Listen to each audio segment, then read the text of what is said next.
मैं आपको नजर ही नहीं आई, और अगर नजर आई तो मैं इतनी बुरी थी कि आपको सारी जिंदगी पछतावा रहा। क्या अपने पार्टनर को बेहतर करना कोई जुर्म है? मुझे बताएं, आप सारी जिंदगी मुझ में डॉक्टर रुबीना को ही ढूंढते रहे। मैं इंसान ख्वाहिश नहीं कर सकता। मुझे पूरा सच सुनना है, चाहे वो कितना ही कड़वा क्यों ना हो। जिंदगी में कभी आपने मुझसे मोहब्बत की? मिल ही लो ये घड़ी फिर में। डॉक्टर फरहीन तो इस हार्ट ब्रेक के बाद चल बसी, लेकिन न जाने कितनी खवातीन जीते जी मर जाती हैं जब उनको ये पता लगता है कि जिस इंसान के खातिर उन्होंने अपनी पर्सनैलिटी बदल दी, अपनी पहचान बदल दी, अपनी पूरी ज़ात उलट पुलट कर दी, वो इंसान कभी भी उनसे वैसे मोहब्बत कर ही नहीं पाया।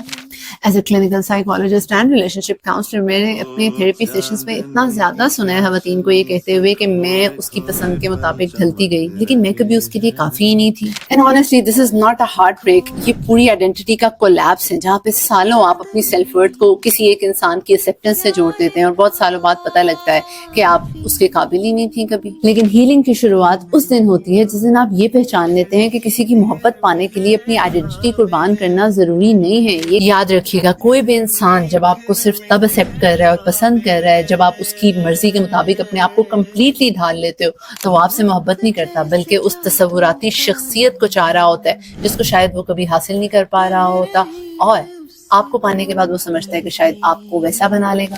हेल्दी लव कभी भी आपकी शख्सियत को मिटाता नहीं है, बल्कि आपकी पर्सनैलिटी को और आपकी काबिलियत को ऐसी जगह देता है जहाँ पे आप खुद को मनवा सको और ऐसी सक्सेस हासिल कर सको जिससे आपको पीस मिले। So if you are in any relationship जहाँ पे आपको इस तरह से अपनी ज़ात को मिटाना पड़ रहा है, you need to wake up.